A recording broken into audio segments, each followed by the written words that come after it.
Support for Butter City is provided by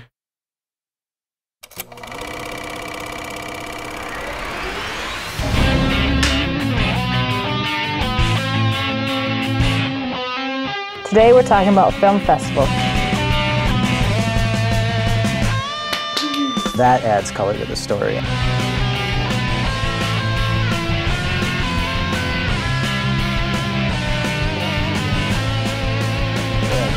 Roll sound. Cameras rolling.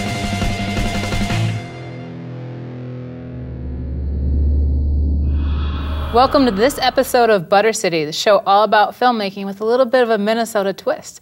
And today we have on the show Mark Wojahn. Mark, thanks for coming. Thanks.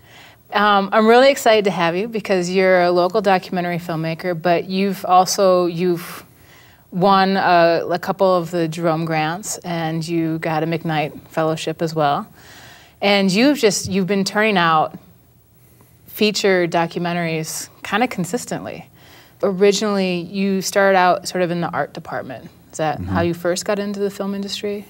Yeah, I got out of college in '92, so I just celebrated my 20th year in film, and I haven't gotten the gold watch yet.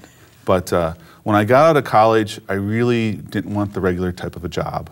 And so I knew I was going to do art, I knew I was going to do film, but how I was going to do it, I didn't know. So I just started asking people, and one of my friends said, hey, call up my dad, he's a production designer. And so I called up his dad and started, cleaning paintbrushes and building sets and working on props. And so that's really how it started.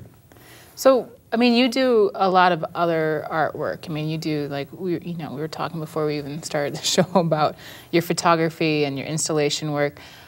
How did you make maybe you don't even think it's a jump, but to make the transition from doing props to picking up a camera and deciding to film people? Well, I see it as all being art, and sometimes one medium is better for this idea than the other. And so, I started in '95. I put out my first short film with Matt Bakkom called What America Needs, an Interior Expedition. And then I sort of segued into the art world for a long time and did photography and installation art.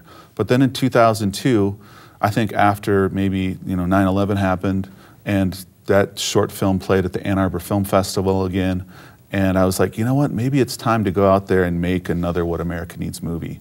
And so that's what I did. I worked my butt off, got the Jerome Foundation grant for it, and set across America and traveled from New York City to Los Angeles. And it was a great time. And I learned a lot about the country, and I learned a lot about myself. So you traveled by train from coast to coast. Was there anything along the way that just totally surprised you while you were making that film? There was lots of surprises. If you're like a filmmaker, you have this camera in your hand, and it's a license to get to know whoever you run across, And you have to work a little bit on your shtick, because how you approach people, and I'm 6'5", and it's like a big guy with a camera's coming up to me, and I'm like, what am I gonna do?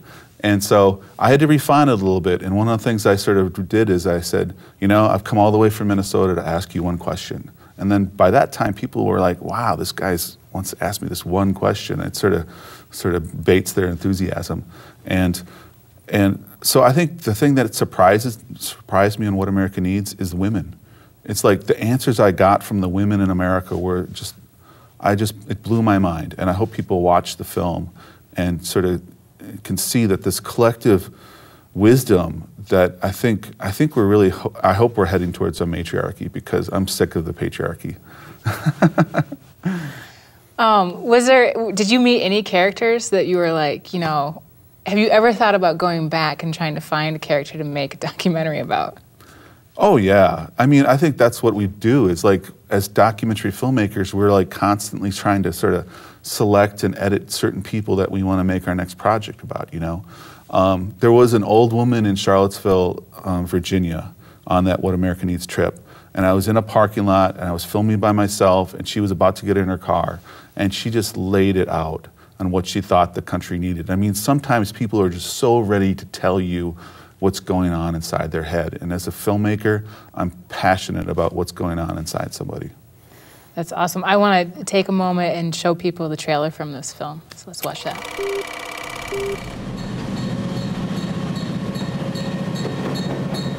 Was you taking those pictures there? Yeah, we're shooting this on video. I'm making a movie. Oh, are you?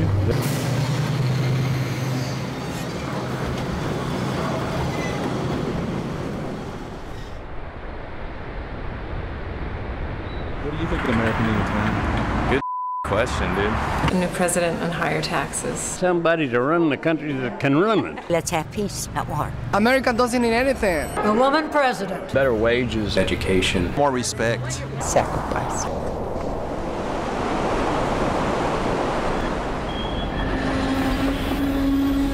In the fall of 2002, I began a journey across America. I would travel from New York City to Los Angeles by train, asking people one question: what do you think America needs? I think all people in Congress and the Senate should be wearing the American flag as a jacket. Needs a lot more kindness from human beings toward each other. Where were you when the coal got hit? When the embassies got bombed? Well, we're bombing the out of the rest of the world. It just seems so hypocritical and self-centered to ask us what we need. Why don't we get off the rest of the world's back? There's a lot of people living on this planet who are doing a lot worse than we are. Jesus. We need him in our lives. Lots of love. He needs everybody to be creative and uninhibited and special. And better dental care. You probably don't want to hear what I got to say. You know, I just feel like I'm a vehicle to hear all these things, you know. I don't have my own agenda. Mark, you know, you went from doing this piece where you're traveling and you're interviewing people, so you're talking to a lot of different people. And, you know, this was a great film and it had a lot of success, and then you come back and you start to get really specific about a family in your next film called Trampoline, which is completely different than following, you know, like asking a bunch of different strangers. You started to spend like time with one specific family who had like 4 teenagers. Mm-hmm. How did you choose to go from sort of surface on some level to like really intimate? That's a good question. I think what I was missing in What America Needs is I was missing that quality time. And I've always thought to myself, I could make a What America Needs on one city block, you know. And so I had the opportunity. I had met this really engaging family, and I was just like, wow, if I can stay with one subject for a whole year, that's going to give me something that I maybe missed out on by just going across the country, you know, over like 1 month. And so I had been doing a lot of political performance art. I do a lot of things, you guys. I have like a lot of curiosity. It's amazing to be a documentary filmmaker because curiosity is our asset, you know, it's our gas tank. But I had met this family and I got to be pretty good friends with them. And they asked me to house sit. And I don't know if you guys want to ask a documentary filmmaker to house sit, but that's what I signed up for. And I told them, I was like, hey, I might just film your kids all weekend and make a movie. And they're like, great, let's do it. And so I did that. And I showed my editor, and he says, I think we got the beginnings of a movie. How? Now, you know, I always think it's really tricky when you mix, because I mean, I've done this, you know, you mix friendships with filmmaking. And especially when you decide to turn a camera on somebody that's not in the film world, like they're not necessarily media literate, you know, they're not thinking about what that means. How did you navigate that line of, you know, coming in as a professional, you know, to some degree you're making a film, and yet at the same time you're a friend. So right. How did you do that for a year? Well, I think you kind of warn them and you say, hey, this is going to be really invasive, and you flash a contract in front of them. And if they still want to go through it at that point, and then you go ahead and film them. But it is really, really difficult to film your friends. It's kind of an uncomfortable bed to be in, if you want to say that. And it was really, really difficult when things started going amiss in the family. And here I am as a filmmaker recording this, but I have another loyalty almost as a friend. And so you're constantly turning the camera on, turning the camera off to be their friend, turning the camera on to be a filmmaker. And it was a delicate dance. But the one really, really cool thing that happened is, because I still do a lot of prop and art department stuff, I got to be on a shoot with Barbara Koppel. And she's won 2 Oscars for documentaries. And I had lunch with her that day. And I said, you know, I got this family, and you know, I'm having the confidences of each of the family members being revealed to me on a camera. And I was like, how do I navigate this, you know? Because it's like part of me wanted to share like what the mother said with the daughter, or what the husband said with the wife, or whatever. And she said to me, she's like, you gotta keep that confidence apart from each other. Each person needs to trust you independently. And so when that advice came down from above, really, I was like, wow. And that's what I sort of towed that line throughout the whole film, and it was amazing. So did the family not know how each other were talking with you till after? Well, I mean, sure, there was a lot of shared events. There was a lot of shared dinners. There was, obviously, I wasn't recording in a vacuum. But if the kids said to me, like, hey, we're going to a party, you want to come? I would say, sure. And I wasn't going to out the kids to like the parents of like what they were doing. I felt like that was in the purview of the parents to say, hey, what were you doing with Mark the filmmaker last night? And so when the film did come out, I think maybe it opened up everybody's eyes a little bit. And even though there was a few review sessions that happened with the family. You know, I think it's interesting that like film reflects us to ourselves. Like, you know, as a filmmaker, like you're probably immersed in that story. So like you're choosing how it gets edited so you can see yourself. But when you put it on somebody, it's like a literal reflection to them. And not, you know, like not everybody has that opportunity to see that. Has it changed your artwork? Has it changed the way you film after having that experience? I think it undoubtedly, when you put the camera on something, it changes it. You know, I've always believed that whether you're in a relationship or whether you're making a movie, you have to go in with your whole heart. And I've done that with every one of my movies, and I still do that. Would I film my friends again? Well, probably. But I might warn them, like, hey, you know what? You might not want to be friends with me at the end of this, because my version of the truth, and even though it's a collaboration, is maybe a little bit different than yours, and it is not easy being edited. And I think that's the difficult part, because you might have a very expansive view of your personality and your identity, and filmmakers change that view and they put their own stamp on it. So it's not for everyone. But it does, I mean, it does create a public image then, and sometimes it can be, I think, really powerful. When, like, I think you do this in this film, is you also produce something that's very relatable. So like, it may be difficult for the people that are in it to see themselves, but yet when other people watch it, they can see themselves in it as well because of that lens. Right. Let's take a look at the trailer for Trampoline.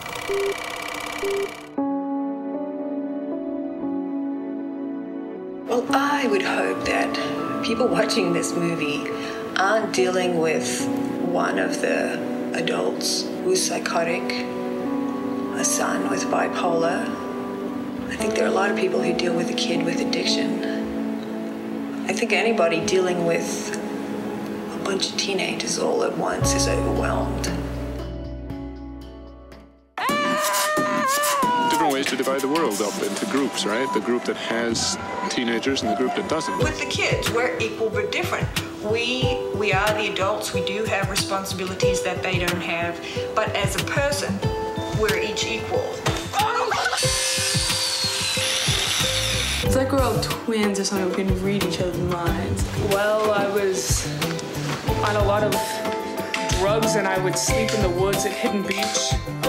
Why can't I be normal? Why can't I fit in? Why can't I finish high school? Why can't I just live a normal life? There was never any expression of concern over this. They'd be doing this stuff whether I knew or not. I think we need to have some sort of a united front on this. Nothing. Absolutely nothing. No comment, no reaction, nothing. One major issue is that The father is not the biological father. His thinking is not reality-based. Alcoholic personality, ambivalent gender identity, hates women. I go home to the house, and it is pointed out to me, and all my shortcomings are pointed out to me, over and over and over and over. No, I don't think I want to be a part of this family anymore. This is a crisis. This is serious. This is bad. But I'm not packing my bags. I'm not walking out on my family. I'm not running out on my family.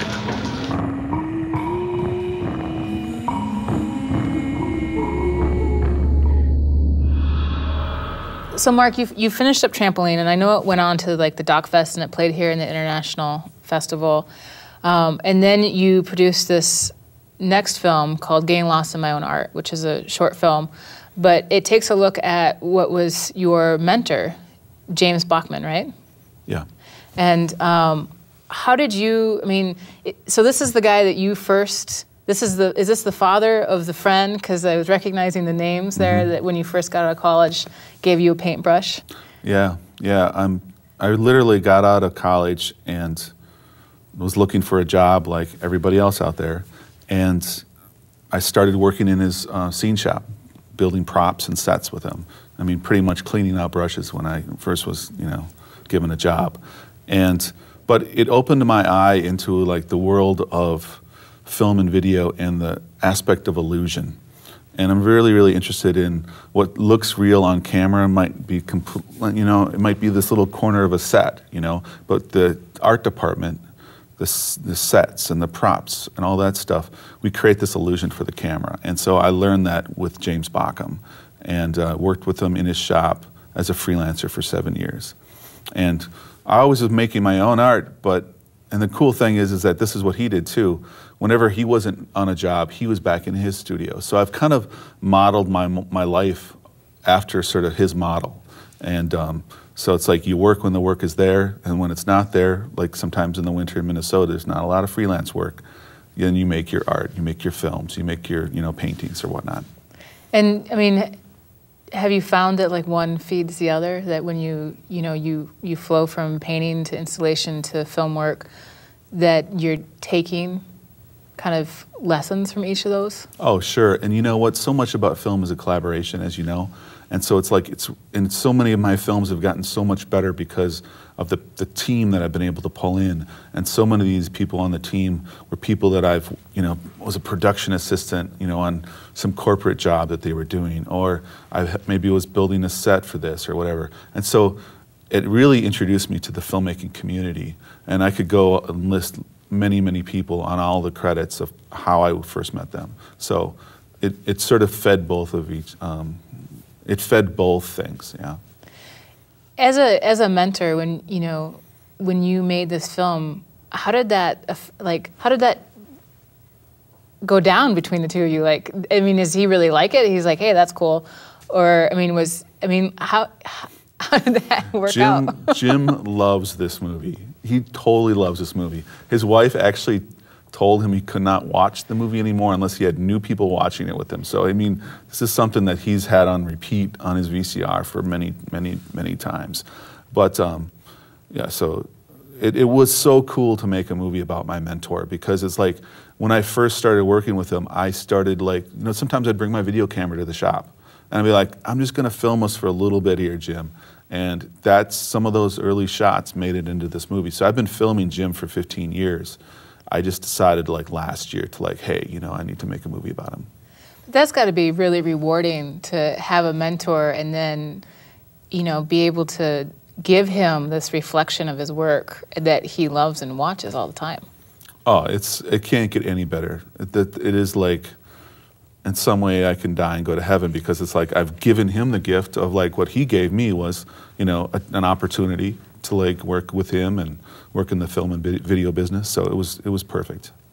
That's cool. I want to take a moment. I want to watch an excerpt from this film. My work, even in those days, is what I did. I drew on envelopes and all pieces of wallpaper. And they're kid drawings. There's no question they're kid drawings. And I got them from when I'm, teenager, high school, college, and on. I'll look at a drawing done when I was 5, say, after going to the Saturday matinee and seeing, Captain Midnight or something. or a war movie or a cowboy and Indian movie. And that's when I began to come home and I would then draw the movie out. So you look at the drawing, and I look at my drawings now. The style is obviously improved. Not improved, because the one's kid stage, it has a purity of detail that an adult would turn like, into butter trying to figure out. But a kid puts everything in. And it's how those details, when I say details, it's observation. What is coming back to the eye, to the hand, and down, and drawn on there was phenomenal.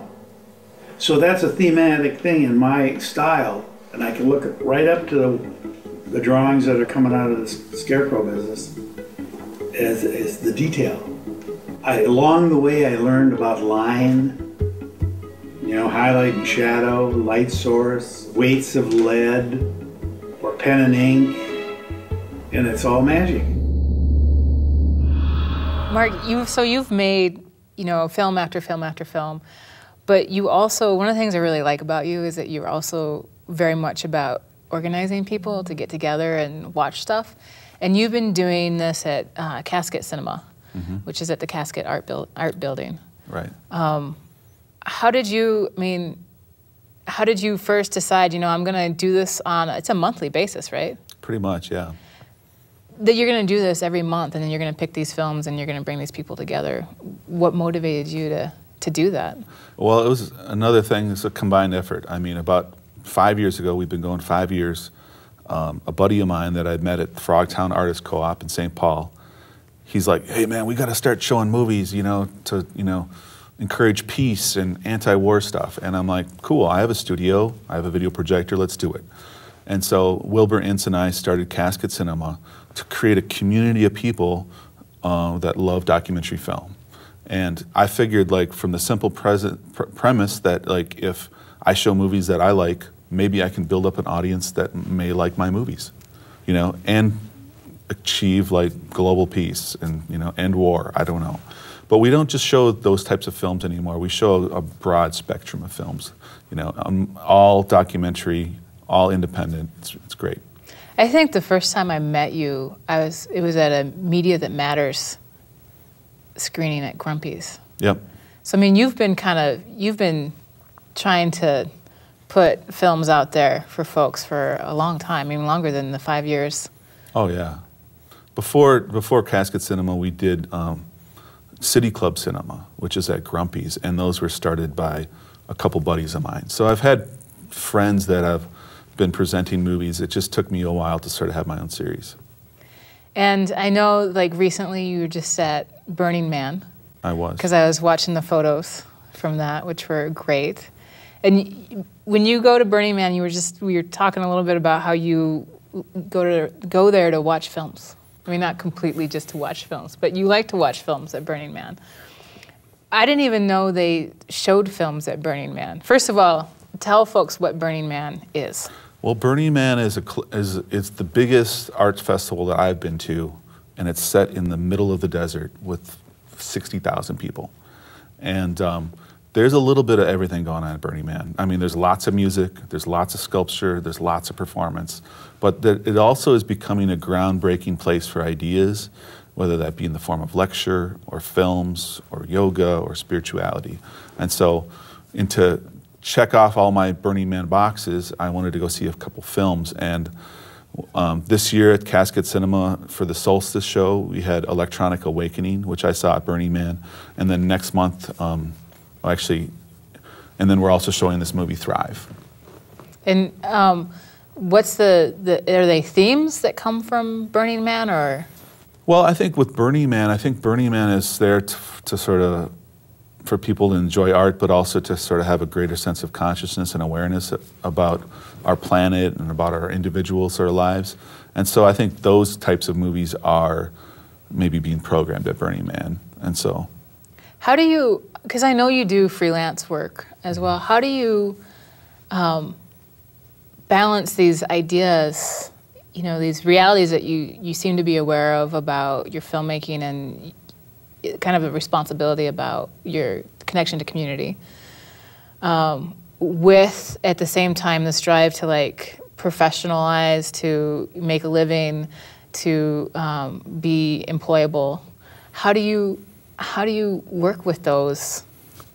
Well, I think there probably is a cosmic answer that I can't really give you right now. I get a lot of support from my family and from my wife. I get support through meditation and doing yoga. I think meditation's been a great place for me to sort of like allow a lot of, you know, quiet thoughts to bubble up and sort of, you know, help inform me about things. And I think, you know, just listening to like your heart, listening to your collaborators, listening to what's coming, you know, across your radar, and just trying to make the best choices you can. I think, you know, us all as artists are trying to do that. Is there a time when something comes up to you that you're like, you know what, I want to express this idea or this story? How do you decide if you're going to do photography or if you're going to do an installation or you're going to make a film? Is there something that's always your go-to? Well, this has to be a film.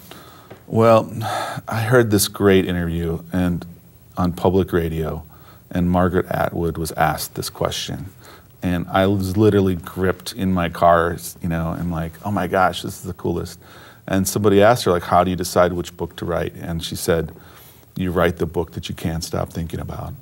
And so for the same sort of thing, I sort of say, I make the movie that I can't stop thinking about, or I make the photograph that I can't stop thinking about. And so that's a really good barometer for me. And if folks wanted to keep following your work, because there's so much of it, where would they do that? Where can they find you? Well, I think my salad bowl of, you know, media can be found at markwojahn.com. So go to my website and you can see, you know, stay up late, solve your insomnia, check it out. And you've got these three are on there, right? Yes, those are. So folks could buy any one of these. That's right. And then, do you have anything in the works? Any plans for future films? You know what? My heart's kind of telling me I want to make a couple short films this year, like really short. And I've been I want to do something with poems. So I'm checking out some Minnesota poets, and I want to do this sort of experimental short film. Awesome. We'll see what happens. Well, let us know when that's done, because we'd want to see that. Thanks for being on the show. Thank you. And thank you for watching this episode of Butter City, the show all about filmmaking with a little bit of a Minnesota twist. You can check us out on the website at www.buttercity.com. We Facebook and we tweet. We basically do just about anything to try to keep you engaged with this show. And go and check out these DVDs. Thanks for watching.